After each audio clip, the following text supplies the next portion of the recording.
Bonjour à toutes et à tous et bienvenue dans cette émission, le débat.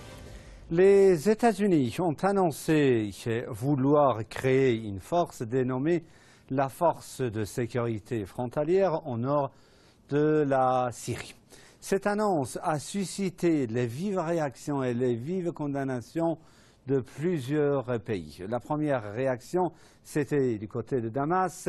Damas a en fait réagi à cette annonce de Washington en disant que voilà, c'est une atteinte à la souveraineté nationale syrienne.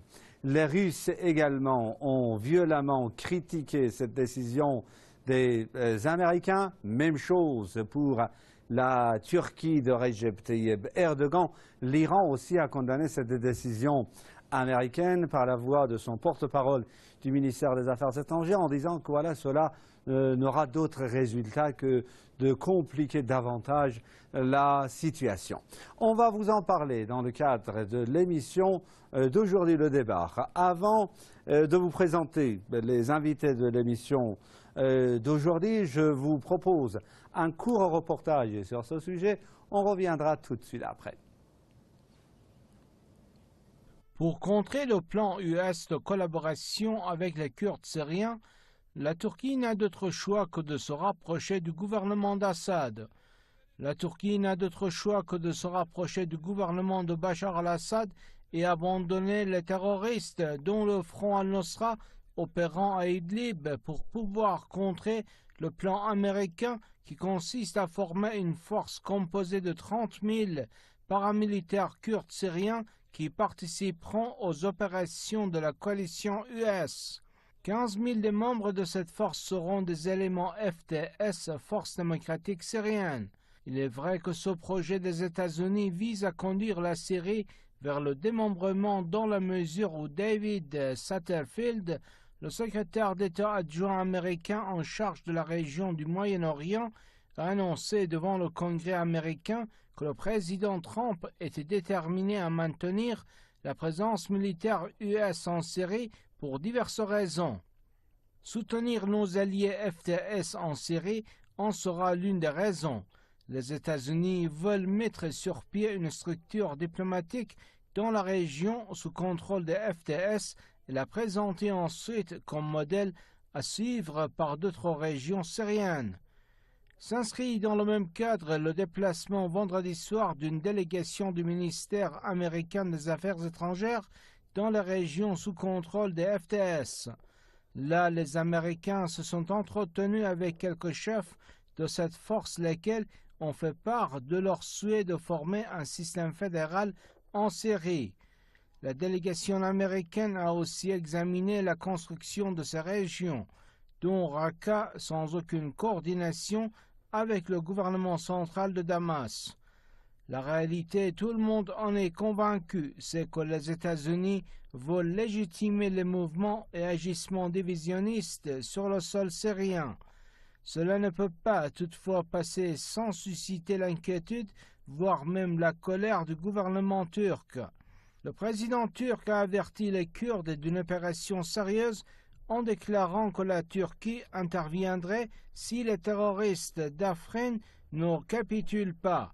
La Turquie doit pourtant se méfier d'une telle intervention militaire sans avoir l'autorisation de Damas, dans la mesure où elle serait considérée comme une violation de la souveraineté syrienne. Elle risque en plus de faire réagir les États-Unis alliés des FDS.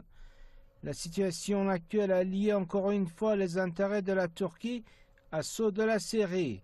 Il vaut mieux donc qu'Ankara se rapproche du gouvernement syrien et mettre fin à ses soutiens aux groupes terroristes tels que le Front al-Nosra à Idlib. Merci infiniment d'être avec nous pour cette émission consacrée à cette annonce faite par Washington de vouloir créer une force dénommée la Force de sécurité frontalière au nord de la Syrie. Pour vous en parler, j'ai le plaisir d'avoir avec moi deux analystes politiques et spécialistes des questions internationales. J'ai le plaisir d'avoir avec moi pour cette émission depuis Toulouse M. Pierre Dortiguet, analyste politique et spécialiste des questions internationales. Monsieur Dortiguet, bonjour. Merci beaucoup d'avoir accepté notre invitation. Bonjour Monsieur Merostin, bonjour à tous nos auditeurs, en vous remerciant. Et j'ai le plaisir également d'avoir avec moi pour cette émission depuis Moscou un analyste politique et spécialiste des questions internationales, M. Fabrice Boer. M. Boer, bonjour. Merci beaucoup d'avoir accepté notre invitation. Bonjour à vous, bonjour à vos téléspectateurs également. On va commencer avec vous notre émission d'aujourd'hui. Comme première question, quel est, M. Boer, l'objectif des États-Unis de vouloir en fait créer une force de sécurité frontalière au nord de la Syrie, une force qui sera composée de 30 000 hommes, selon toujours l'annonce faite par les Américains, et qui sera en fait composée essentiellement des effectifs des FDS, forces démocratiques syriennes, qui sont en fait des forces kurdes. Oui, sur les YPG, oui, les YPG qui sont tout de même assez proches, puisqu'ils vénèrent, on va dire, Öcalan, qui est l'ex-dirigeant du PKK, emprisonné aujourd'hui en Turquie depuis un certain nombre d'années. Donc il y a une proximité. Le FDS, les forces démocratiques syriennes, et quelques Kacheks avec quelques membres de tribus locales qui ont payé des salaires pour pouvoir servir de Kacheks au YPG. Et au-delà de cela, effectivement, l'intervention américaine. Alors quel est l'intérêt américain? Ils ont perdu, ils sont en train de perdre la guerre en Syrie. Mais les Américains ont comme constante de ne jamais lâcher prise, et donc ceci est leur plan B. Et leur plan B, c'est en s'appuyant sur les YPG de favoriser le chaos pour toujours appliquer leur programme, à savoir la déstructuration, la destruction des États sur des bases confessionnelles ou ethnico-religieuses, selon leur concept, et en cela de pouvoir diviser pour régner. Mais évidemment, ça pose un problème, puisque quel que soit le gouvernement en Turquie, que ce soit Erdogan ou auparavant, c'est absolument pas lié au pouvoir en place en Turquie. Évidemment, la Turquie a une vision unitaire de son État, et avec la guérilla qui existe depuis des années en Turquie, donc du PKK, qui veut une indépendance de ce qu'ils appellent donc le Kurdistan, c'est la ligne rouge qu'évidemment il ne faut pas franchir avec Ankara, et les États-Unis sont en train de la franchir, en sachant que c'est aussi une politique pour les Américains de diviser l'Irak, puisqu'ils ont ce même objectif, même si dernièrement les milices populaires et l'armée irakienne, suite au référendum d'Erbil, a réussi, sur ce point-là tout du moins, à déjouer le plan américain. Mais les Américains continuent en Syrie, et leur objectif est bien d'amener la déstabilisation en Syrie et de pouvoir essayer de continuer leur plan de déstabilisation du Proche-Orient, malgré que sur le terrain, ils aient perdu la guerre, puisque leurs mercenaires djihadistes ne réussissent pas à vaincre l'armée arabe syrienne. Alors c'est M. Dortiguet, en fait les Turcs ont violemment réagi à cette décision américaine. Les Turcs ont mis en garde Washington de vouloir en fait mettre une telle force au nord de la Syrie. Le torchon brûle actuellement entre Ankara et Washington, à tel point que Recep Tayyip Erdogan, président turc, est allé plus loin en qualifiant d'armée terroriste cette force que les Américains envisagent de mettre en place en Turquie. Monsieur Dortiguet, Monsieur Erdogan lui-même, a-t-il sa part de responsabilité dans ce bras de fer entre Washington et Ankara? Parce que Erdogan, quand même, au début, s'était rangé du côté américain pour renverser Bachar al-Assad. Oui, bien sûr. C'est là une contradiction. Évidemment, une contradiction qui est heureuse, en fait, pour la Syrie aujourd'hui. Mais cette contradiction tenait à ce que M. Erdogan a été d'abord un des premiers fanatiques du renversement du président Bachar el-Assad, c'est-à-dire de la destruction de l'État syrien. Et par là même, il a favorisé toutes les forces, quelque ordre qu'elles soient, qui pouvaient contribuer à cette opération. Mais je crois que le caractère je vais dire, révolutionnaire au sens marxiste. Le caractère révolutionnaire de ces troupes que l'on présente ici dans les journaux, malheureusement, comme des troupes, malencontreusement, comme des forces patriotiques kurdes et autres, ce qui sont en réalité, je le précise, des troupes organisées comme des militants politiques autour de leur patron, disons. Ce sont des troupes qui n'ont pour but, non pas de construire quoi que ce soit, mais de renverser, disons, au profit de ceux qui les paient, en mercenaires, disons, les États constitués. C'est une forme, si je puis dire, je sais que cela paraîtra peut-être un peu, disons, paradoxal, sonnera un peu paradoxalement, mais c'est une sorte de néo-bolchevisme aujourd'hui. Et les Kurdes, malheureusement, qui sont non pas le peuple kurde, ou les populations kurdes, mais des organisations comme le PKK en Turquie, des organisations en Irak aussi, comme maintenant à la frontière syrienne, sont des organisations, disons, qui obéissent à une stratégie générale de bouleversement. Ils sont donc entre les mains des Américains, obligatoirement, parce que ceux-ci veulent, vous le savez depuis Bush, depuis le début du siècle, refaire une carte du Proche-Orient. Donc ce sont les instruments de ce bouleversement. On peut aller plus loin avec la politique d'Israël, mais ça, l'un ne fait que suivre l'autre. Monsieur Erdogan est pris dans un étau, c'est-à-dire qu'il repose sur un nationalisme turc, comme l'a dit monsieur Bauer, et je remercie beaucoup, mais vis-à-vis de sa propre base, vis-à-vis de son propre mouvement. Il ne peut pas, disons, exposer l'État turc à des forces de dissolution. Et lui-même, vous savez, est un homme, bien sûr, qui a cette contradiction que vous dites. Mais je ne crois pas que les contradictions puissent, disons, comment vous dire, paralyser beaucoup la décision de M. Erdogan. C'est un homme qui est habitué à des paradoxes. Il a été, vous l'avez vu comme nous, soutenir des initiatives palestiniennes, être très proche de l'entité sioniste, améliorer ses relations. Il y a, disons, une politique, disons, paradoxale chez M. Erdogan. Mais dans ce contexte-là, il est vrai que la contradiction en question donne raison, en tout cas, à la résistance syrienne, à la résistance à tous ceux qui ont disons, soutenu M. Bachar el-Assad pour conserver la structure de l'indépendance syrienne.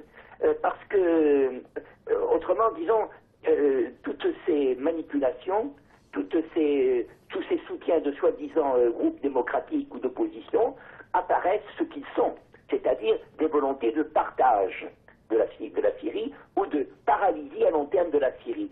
Peut-être que M. Erdogan va profiter de cela pour faire un chantage auprès des Nations Unies, des Américains, mais il semble en tout cas, et je suis tout à fait d'accord avec M. Bauer là-dessus, que les Américains sont décidés. Je corrigerai peut-être l'impression que donnait M. Bauer, c'est une question de langue simplement. Est-ce que les Américains ont vraiment subi un échec? À mon avis, le principal bénéfice des Américains, dans cette affaire-là, avec l'échec de leurs troupes, enfin, des mercenaires, des djihadistes, bien sûr, c'est d'avoir deux résultats. Une base militaire qui ne céderont pas, en effet facilement, et une deuxième base, je l'ai dit quelquefois, dans l'entité sioniste. Ça, c'est un pas en avant des Américains. Ils ont réussi à, réussi à se présenter, disons, indépendamment de l'autorité légitime des États, comme, disons, des habitants nécessaires, des protecteurs nécessaires de la région, des gendarmes nécessaires de la région. Merci beaucoup. Monsieur Bauer, les Russes également, je viens de le dire tout à l'heure, ont réagi vivement à cette décision américaine. Comment peut-on expliquer cette réaction du côté russe? Est-ce que les Russes se sont rendus compte que voilà, cette décision des Américains de vouloir mettre en place cette force en Syrie consiste en fait à entraver le processus politique, à perturber les efforts russes en Syrie, et c'est pour cette raison que les Russes se sont opposés violemment à cette décision américaine? Oui, pour plusieurs raisons. La première raison, c'est que les Russes ont toujours indiqué qu'ils étaient sur une ligne très claire, qui était le respect du droit international et dans le cas présent de la souveraineté et de l'intégrité des États. Donc il ne peut y avoir de structures étatiques sur le territoire syrien. Il ne peut y avoir donc deux armées, ce que veut construire ou ce qu'est en train de construire donc, officiellement les États-Unis avec cette force de défense frontalière. Deuxièmement, c'est peut-être aussi aujourd'hui, la diplomatie c'est souvent, et en particulier en Syrie, un grand champ d'hypocrisie, en particulier avec les Américains, et qu'aujourd'hui, ça commence à s'effriter et que les Russes commencent à s'énerver, puisque les Américains, évidemment, ne font presque aucune concession, il faut le dire très clairement, ils vont jusqu'au bout de leur politique.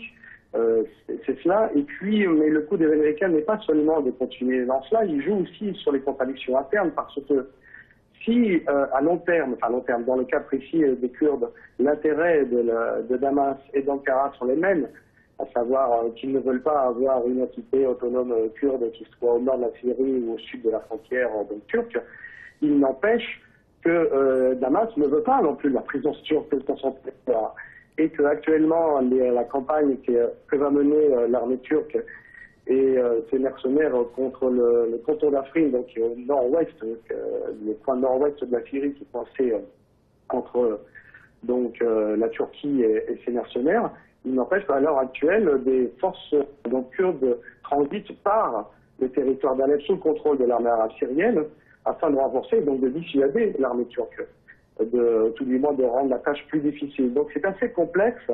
Selon les moments, les alliances changent, mais l'objectif de Damas a toujours été que la Turquie sorte de son territoire et à partir de là est prêt à relier, pour faire des liens diplomatiques et de résoudre ce problème qui est un problème vital pour la Turquie, à savoir d'éliminer ce danger que les Américains sont en train de mettre en avant. Pour cela, il faudrait-il encore que Erdogan aille jusqu'au bout et qu'il coupe les ponts, tout du moins logistiques, des bases américaines qui aident cette entité kurde au nord de la Syrie, puisque bien qu'ils utilisent l'Irak pour cela, il n'empêche que beaucoup de convois passent par la frontière turque. Donc il faudrait qu'il aille jusqu'au bout de sa décision. Faudrait-il encore peut-être penser que Erdogan veut aller jusqu'au bout, puisqu'il faut tout de même rappeler que dans un an, c'est les élections en Turquie, et peut-être la remontée un peu dans le langage d'Erdogan, parce que toutes ces déclarations ont été faites dans des meetings électoraux et non dans son bureau présidentiel, faut-il le rappeler. Peut-être est-ce une concession qu'il fait aux nationalistes turcs afin de regagner une majorité aux élections. Donc c'est un élément assez complexe, mais qui ne change rien au fait, à savoir que les Américains viennent d'abattre leur nouvelle carte, à savoir la nouvelle carte pour déstabiliser la région, et qui est celle de l'utilisation de ces milices kurdes YPG qui, dans le cas présent, sont les idiots utiles de l'impérialisme. Monsieur Dortigate, en fait, vous en souvenez, les États-Unis et leurs alliés régionaux ont soutenu ces dernières années des groupes terroristes en Syrie. Ils ont même contribué à la formation, à l'entraînement des groupes terroristes en territoire syrien.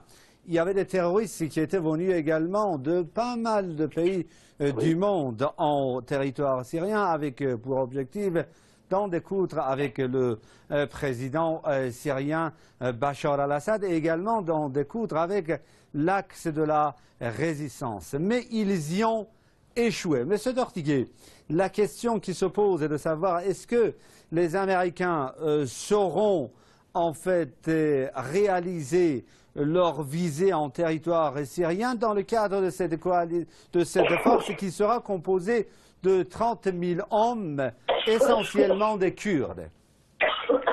Il ne semble pas, à mon avis, que les Américains soient capables de réviser leur position. Je crois qu'ils sont poussés à agir par des forces, disons, forces internes en Amérique, par l'État profond même, par ce qu'on appelle, également par la détermination israélienne, à, disons, installer un programme qui est mûri de longue date, qui est celui d'utiliser le peuple kurde comme une sorte de formation satellitaire, je n'exagère pas, je crois, dans le terme, de l'entité sioniste. Je crois que cela n'est pas du tout, disons, le résultat, ce que nous voyons des mouvements kurdes n'est pas du tout le résultat d'une modification de stratégie sur le champ, après le champ de bataille, tout ça. Non, c'est quelque chose qui est déjà, comment dirais-je, pensé calculée et qui a une importance à long terme. Israël ne peut par exemple dominer ces régions, non pas par l'occupation bien sûr, mais par des clients.